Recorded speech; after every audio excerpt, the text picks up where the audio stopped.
Pakistan versus Bangladesh অবশ্যই একটা important match হবে চ্যাম্পিয়ন্স ট্রফি 2025-এ। এবং বাংলাদেশ তারা তাদের গ্রুপের যে তিনটা দলের বিরুদ্ধে খেলবে, এই তিনটা দলই কিন্তু বেশ ভালোভাবেই নিজেদের প্রস্তুতিটা নিয়ে রেখেছে চ্যাম্পিয়ন্স ট্রফি শুরুর আগে। ইন্ডিয়ার কথা বলতে পারি, ইন্ডিয়া একটা ভালো রেস্টের টাইমও পাচ্ছে।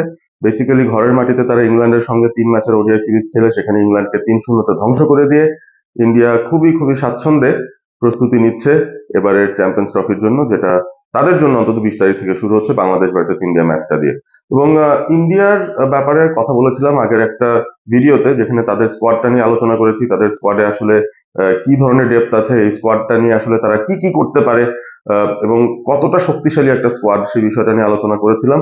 এবং একটা বিষয় শুধুমাত্র তাদের সেটব্যাক বা ড্রব্যাক আছে, সেটা হচ্ছে জাসপ্রীত বুমরা ইনজুরির কারণে তিনি এই ইভেন্টে থাকতে পারছেন না, এবং সেটা হয়তো ইন্ডিয়ার জন্য খানিকটা অস্বস্তির কারণ হতে পারে। তবে সেটা কভার করার জন্য যথেষ্ট পরিমাণ রসদ তাদের রয়েছে, সেটা নিয়েও আলোচনা করেছি। তবে যে একটা বিষয় নিয়ে আজকে আলোচনা করতে চাই সেটা হচ্ছে বাংলাদেশ ভার্সেস পাকিস্তান এই ম্যাচটা নিয়ে, অর্থাৎ বাংলাদেশের এই গ্রুপের যারা প্রতিপক্ষ আছেন সেই প্রতিপক্ষগুলোকে নিয়েই আমরা কথা বলবো।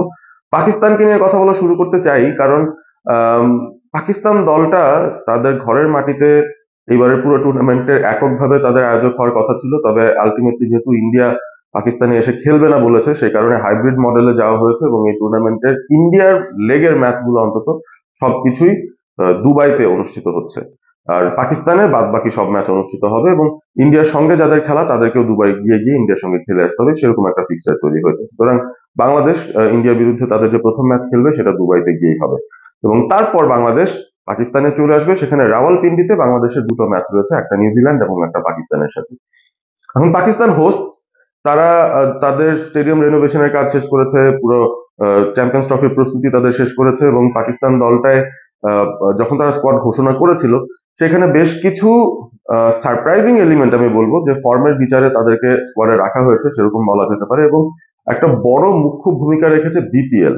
এবারে বিপিএল সারপ্রাইজিংলি বলতে হবে যে পাকিস্তানের এই চ্যাম্পিয়ন্স ট্রফির স্কোয়াড নির্বাচনে একটা বড় ভূমিকা রেখেছে।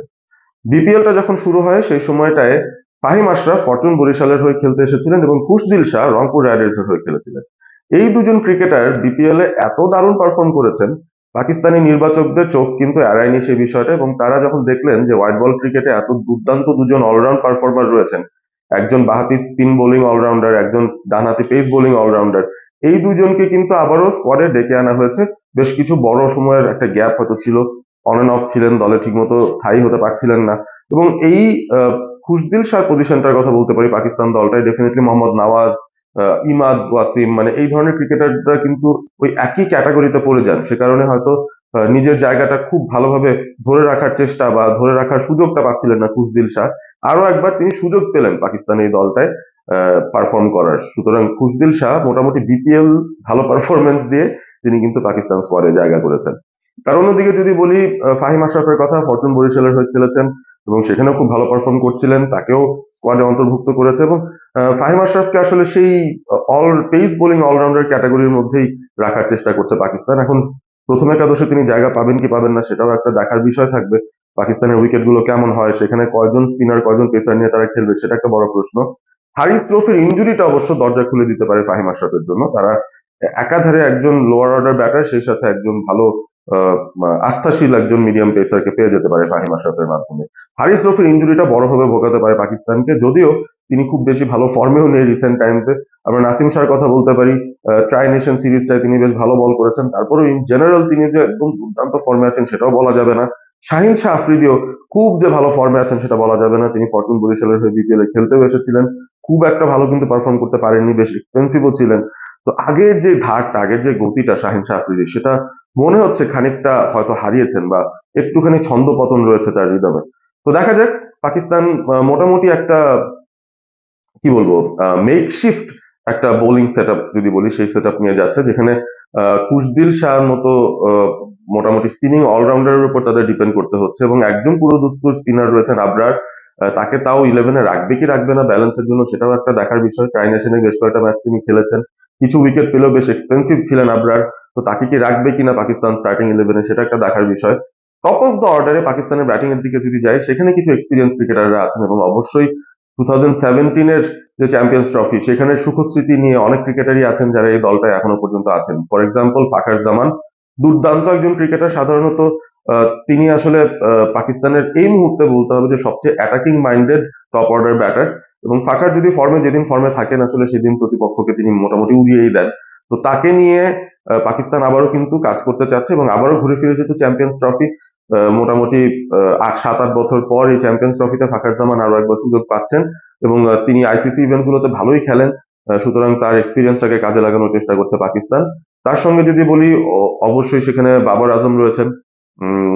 ওয়ার্ল্ডে ওডিআই ক্রিকেটে তিনি সবচেয়ে কুইকেস্ট ব্যাটার, 6,000 রান কমপ্লিট করেছেন তিনি এই ট্রাই নেশন সিরিজের ভেতর দিয়ে। সুতরাং ফর্ম তার খারাপ গেলেও তিনি কিন্তু অত খারাপ ব্যাটিংও করছেন না এবং একটা ভালো স্টেবল স্টার্ট তিনি দলকে এনে দিতে পারেন। মোহাম্মদ রিজওয়ান আছেন এই দলটায়, সালমান আলী আগা আছেন, সাউদ শাকিল আছেন। টপ 5 মোটামুটি ভালোই সর্টেড আছে এবং এরপর থেকে হয়তো ওই খুশদিল, ফাহিম আশরাফ অলরাউন্ডার ক্যাটাগরির ক্রিকেটার আসবেন, এরপর একজন স্পিনার, তারপর 3 জন পেসার। তো এটা হতে পারে পাকিস্তানের লাইন আপ। এবং ঘরের মাটিতে ডেফিনেটলি পাকিস্তান তাদের হোম ক্রাউডের সাপোর্টটাও পাবে। তবে বাংলাদেশের সঙ্গে পাকিস্তানের ম্যাচে আসলে কি হতে পারে সেটা নিয়ে যদি আলোচনা করি, আমি বলবো যে উইকেটটা দেখতে হবে। যদি রাওয়ালপিন্ডির সেই টিপিক্যাল রোড টাইপের উইকেট হয় যেখানে আসলে বোলারদের জন্য কিচ্ছু নেই, মোটামুটি দুই দলের জন্যই চ্যালেঞ্জিং হবে। এ কারণে বাংলাদেশের বোলিংটাকে আমার কাছে অন্তত পাকিস্তানের বোলিং সেটআপের থেকে একটু উন্নত মানের মনে হচ্ছে। এবং বাংলাদেশ যদি তাদের ইনফর্মে বোলিং সেটআপ দিয়ে পাকিস্তানের ব্যাটারদের অ্যাটাক করতে পারে তখন কিন্তু যে কোনো কিছু করে ফেলা সম্ভব। তো আমার কাছে অন্তত মনে হয় in the balance Bangladesh Pakistan দুই দলের স্কোয়াডের ডেপথের মধ্যে খুব একটা বেশি আমি ফারাক দেখি না। 1-2 জন এক্স ফ্যাক্টর পাকিস্তানের ব্যাটিং এ আছেন যেটা হয়তো বাংলাদেশে একটুখানি ল্যাক করছে, বা ইনএক্সপিরিয়েন্সটা বাংলাদেশের হয়তো একটু বেশি আছে। কিন্তু ওভারঅল যদি আমি বলি বোলিং এর ক্ষেত্রে বাংলাদেশ পেস বোলিং ডিপার্টমেন্ট আমি বলবো বেটার ফর্ম, বেটার ক্রিকেটার্স, মোর এক্সপিরিয়েন্স পাকিস্তানের থেকে। এবং ওভারঅল যদি আমি বলি বাংলাদেশ এবং পাকিস্তান রাওয়ালপিন্ডিতে আহ, এই গত বছরও যে দুটো টেস্ট খেলেছে সেখানেও কিন্তু বাংলাদেশ পাকিস্তানকে দুটো টেস্টে হারিয়েছিল। সুতরাং ভেন্যু কনফিডেন্স বলেও যে বিষয়টা সেটাও কিন্তু বাংলাদেশের ফরে কাজ করতে পারে। তো দেখা যাক শেষ পর্যন্ত আমরা ম্যাচে কি পাই। হোম কন্ডিশনে পাকিস্তান খেলবে এবং আইসিসির ইভেন্ট গুলোতে আসলে রিসেন্ট টাইমসে বাংলাদেশ কিন্তু পাকিস্তানকে হারাতেই পারছে না। সুতরাং সেই গেরোটা কি কাটবে কিনা এবার সেটাই দেখার অপেক্ষায় আমরা রয়েছি। আপনারা রয়েছেন অল স্পোর্ট এবিপির সঙ্গে। সাবস্ক্রাইব করতে ভুলবেন না চ্যানেলটি। Stay Assam, stay all sport with all sport ABP.